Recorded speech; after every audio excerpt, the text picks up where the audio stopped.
بسم اللہ الرحمن الرحیم۔ حدیث نبوی صلی اللہ علیہ وآلہ وسلم، صحیح بخاری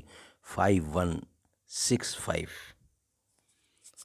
مدنی مصطفیٰ محمد الرسول اللہ ارشاد فرماتے ہیں،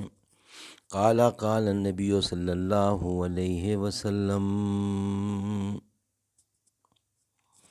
نبی کریم نے فرمایا کہ کوئی شخص اپنی بیوی کے پاس جب آئے تو یہ دعا پڑھے، بسم اللہ اللہم جنبی الشیطان و جنب الشیطان ما رزقنا، یعنی میں اللہ کے نام سے شروع کرتا ہوں، اے اللہ شیطان کو مجھ سے دور رکھ اور شیطان کو اس چیز سے بھی دور رکھ جو اولاد ہمیں تو عطا کرے، پھر اس عرصہ میں ان کے لیے کوئی اولاد نصیب ہو تو اسے شیطان کبھی ضرر نہ پہنچا سکے۔ بچپن میں جس نے ہے چلنا سکھایا، پڑھا کے لکھا کے ہے